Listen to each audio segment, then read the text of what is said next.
Okay, you are welcome again to the School of the Knowledge of God. And I want to welcome those of you on the internet from all over the world that you are wonderfully and lovely welcome to the School of the Knowledge of God. Now, I want you to remember, I want you to take notice of this. The world is full with schools and universities and colleges and training centers. But guess what? They are all school of the knowledge of man. I repeat, they are all schools of the knowledge of man, trainings of the knowledge of man, colleges of the knowledge of man, universities of the knowledge of man. That is why our world is in the state in which it is. Why? God says the wisdom of this world is what? Foolishness. So if the world is full with the knowledge of man, which is foolishness, then our world will be in a foolish state. Let me give you one evidence of foolishness. Now, the world has destroyed the environment. We, who are the inhabitants of the world, we have destroyed the environment with plastics. Our foolishness has extended to another territory which did not use plastic, such as the ocean. The ocean is 75% and the earth is 25%. And we on earth have extended our foolishness to the ocean. And guess what? The ocean is full with plastics. And the fish feed on the plastics. And you and I do not eat plastics, but we have ended up eating the fish which has ate plastics. So what have we done? We have ate plastics. So that is the foolishness. Say amen.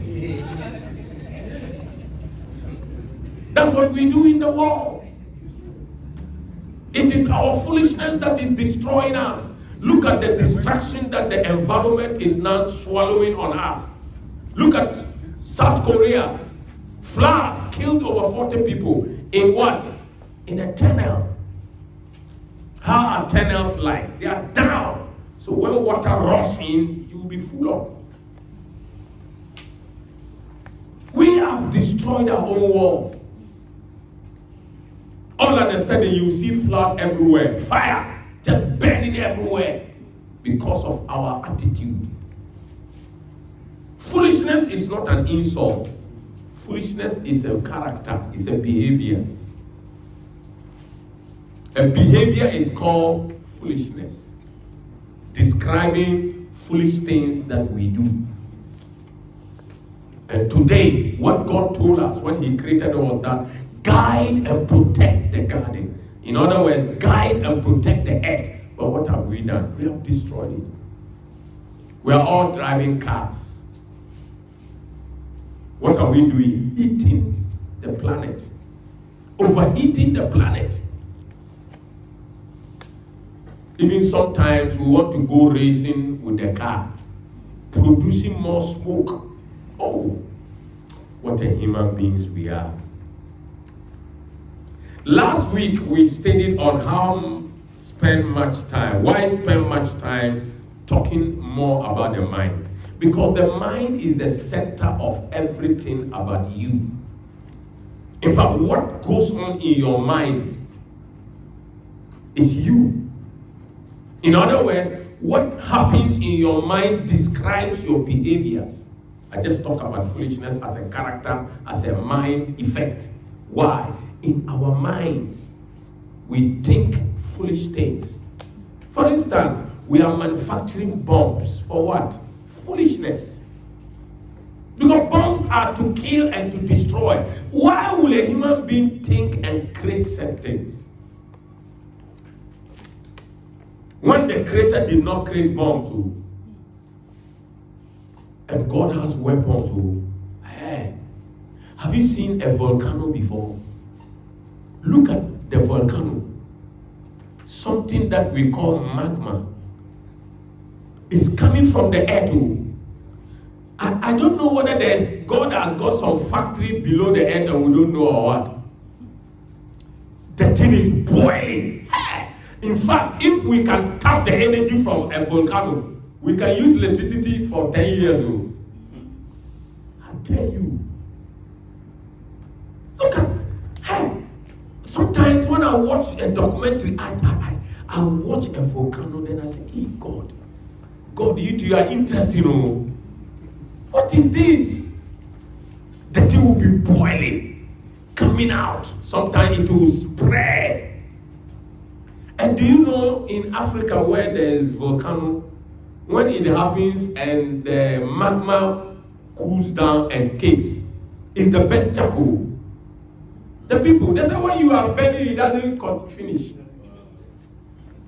Hey. Clap for God. Look, God has weapons, but He has not created bombs. He could have used the magma and formed bombs. Look at how we misbehave. Then He will throw it on us. Boom. We deserve that, but God didn't do that. And we who are roaming on earth, we are creating the bombs. Oh man, how foolish art thou? Man. Oh. We throw bombs and we are proud. You are proud to destroy. Can you imagine? Oh, God have mercy over us. Today we are going to look at something new after talking so much about the mind. We are going to talk about the formation of the human being. The word human was formed from the two Greek words humus and man, where humus means clay and man means spirit, isha ish, brought together. Humus has H-U-M-U-S. So what did they do? They dropped the U-S and they brought the man and removed one M and made it human. That is your body. Human. And your body, the human, which is made up of humus and man, is just the container that you have, which is the humus. The man is the content, which is the spirit. So human being is made up of container and spirit. And the container is what? Your body. That is what I have just told you. Let's find out what the document says, the manual, what it says. The formation of human being. God's information was and is to make man in his own image. The meaning of the word image from the Greek source is to look like God, whereas that of the word likeness is to function as God. Wow. Ask the person seated by you, do you look like God at all?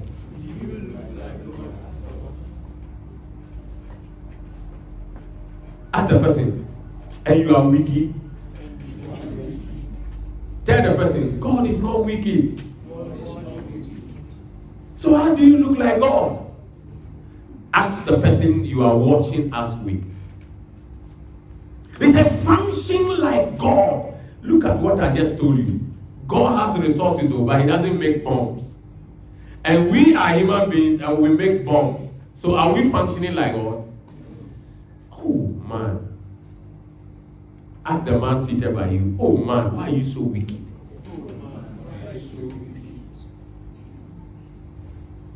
You will see a man has money in his pocket. The wife will say, honey, give me some money. I don't have any money. The same man who said he loves the woman, instead of you to give the money in your pocket, oh, I don't have any money. Meanwhile, the man has money in his pocket. The woman that he claimed to love has become his enemy. You see how human beings we are foolish? The person you said you love, all of a sudden has become your enemy. How? Oh man. Let's continue. But this ended up with human being having a body where the body is the container or accommodation of the body's content. The spirit and the soul of the human being. That is the content. The spirit and the soul of the human being. So in fact, the human being is made up of body, soul, spirit. These three components have each of them special and important functions. This is very, very important to you. This is one of the knowledge that you must have. That your body that you have is made up of three contents: body, soul, and spirit. Body, soul, and spirit. That is the content of our body. That is what I just told you, that you are even better than God, because God has Holy Spirit. Hey, clap for God one more time. God loves, in fact, it is true. You see, fathers or mothers love their children. They can give them anything they want. That is how God did. He loved us so much that he did not leave us spirit. He added body, added soul, two which he hasn't got. God has no soul. God has no body. That is why God hasn't got time. God is outside time. You are in time, but God is outside time. That's why he can't die. Because dying is time. Limitation. Time. Eternity is unended. Endless.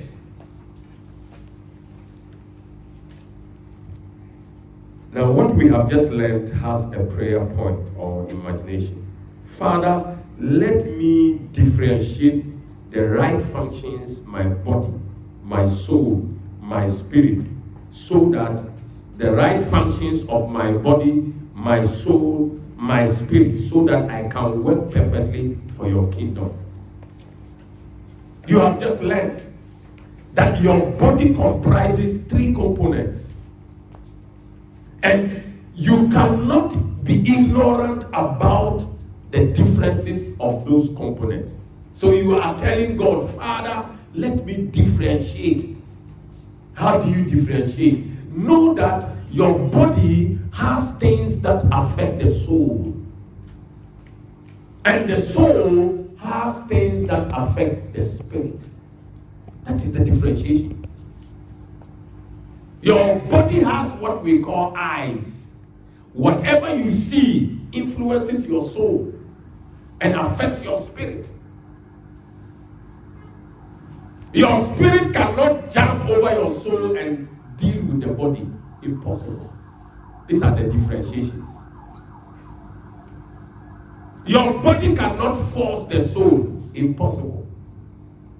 The soul is the champion of the two. That's why it's in the middle. The soul is the mediator of the spirit and the body. That is where the word media came from. It came from the word medium. Medium means in the middle.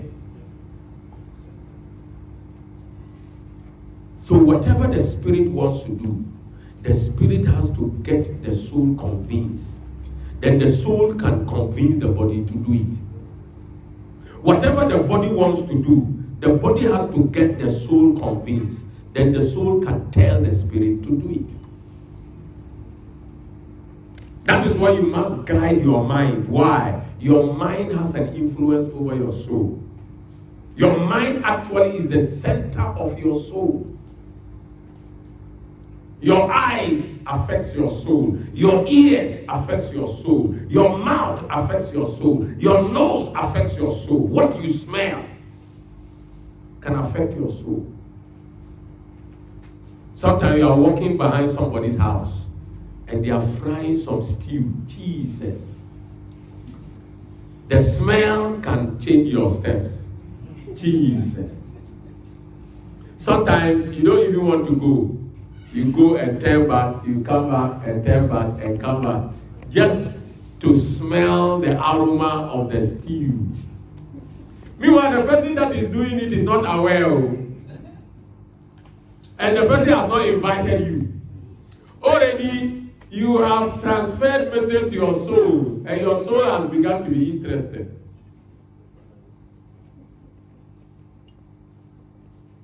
Look at sometimes when you pass by some wonderful women with powerful spray or perfume.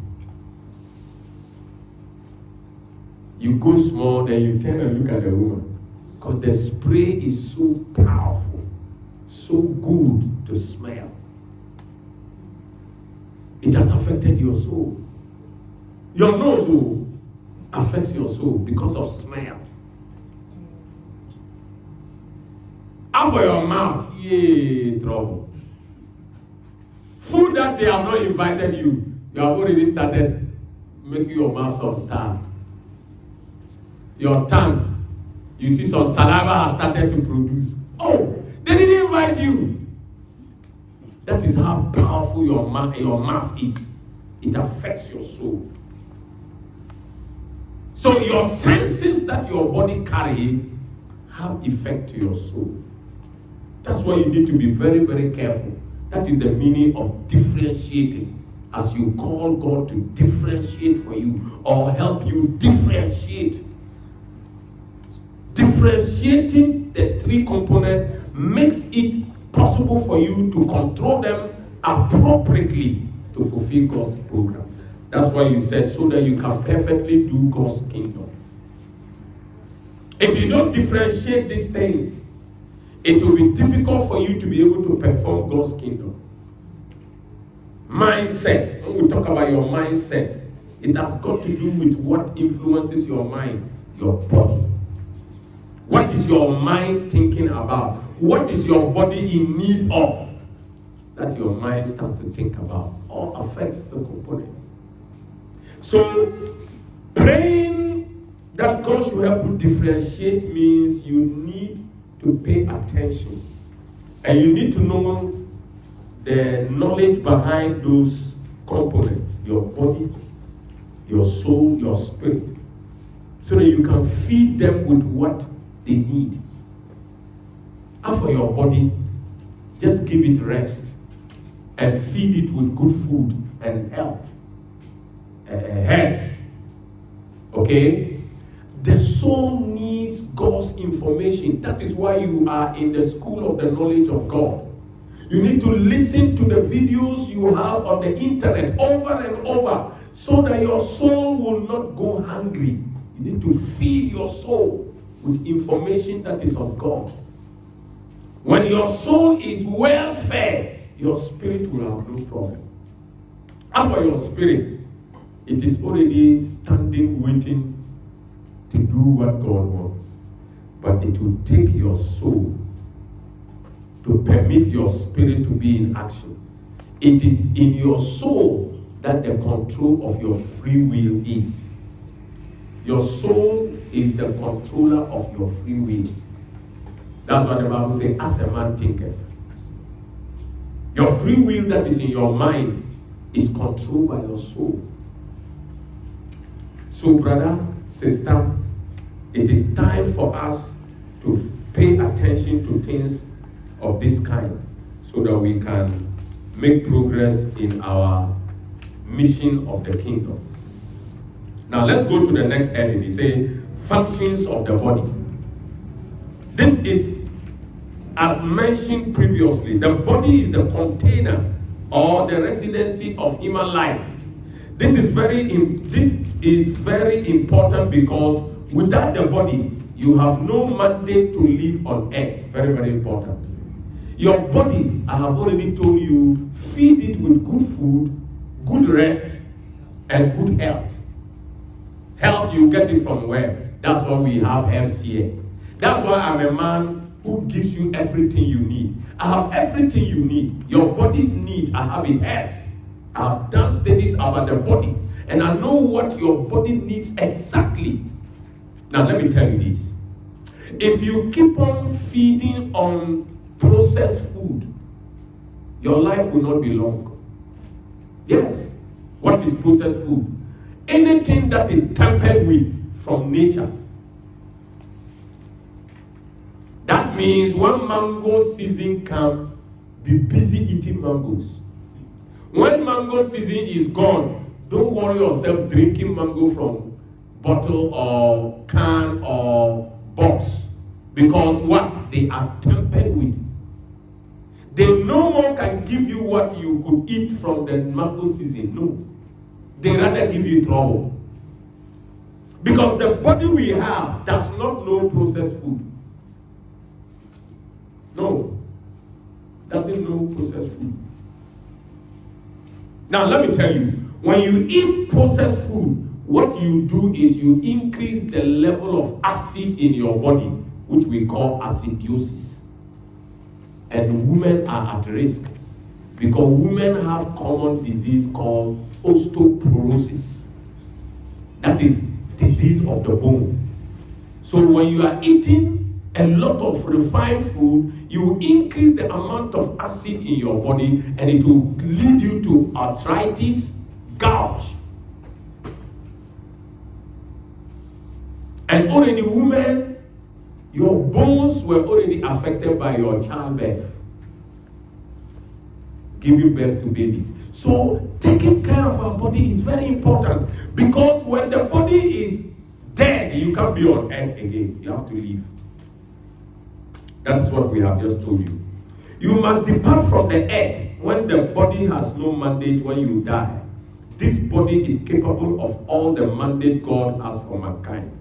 For this reason, the body must be protected, guided in all safety, and must be nourished with the right food components. You see, this is the reason God particularly said, I have given you tree, its leaves, branches, roots, etc. for your meat and healing. Genesis 1:29.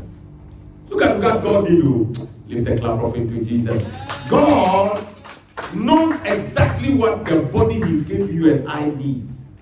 So he said, I have given you the trees, its leaves, its roots, its leaves, its fruits, its seeds.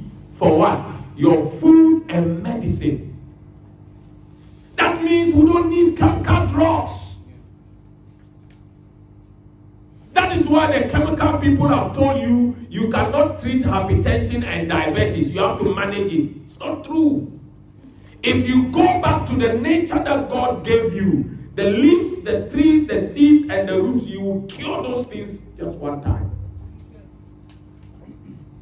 Because God said it, that eat the food that will become your medicine. That means every time your food must be medicine. That's why we make sure you have the right herbs here. We have turmeric, we have black seed, Nigella sativa. We have all kinds of herbs, all kinds of seeds, wonderful seeds. Especially the women need the seed a lot because the women have a lot of complex hormones. And the best management system for hormones is seeds. Seeds are powerful. And the men also need the seed as well to help you protect yourself against cancers of the body. Seeds are the best things that can prevent cancer. Seed. Because when you eat seeds, when you chew seeds, they control the metabolism system, the cell development, the whole system. In fact, seeds can clear all your arteries, your veins, and all the circulational system will be clear. Seeds are very, very wonderful. So God did not make a mistake when he told us to do this. Christ was asked, by what authority do you do these things? And he answered, because I am the Son of Man. Which simply means because I have a human body. We must be obedient and wise to keep good maintenance of our bodies till we have fulfilled all the mandate God expects of us before we depart or die. Very, very powerful information. Prayer, imagination. Lord, permit my body to be subjected to your purpose. Yes.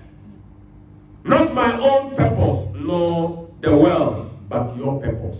You are telling God to let your body submit to his purpose. You are telling God, God can do it. But if you don't tell God, God cannot do it because He gave you free will. So it is you to tell God. That means you are surrounding your will back to God. That let your body be submitted to what will fulfill your purpose and your mandate. That is what we must be doing. Not to be busy marching to heaven. Doesn't make sense.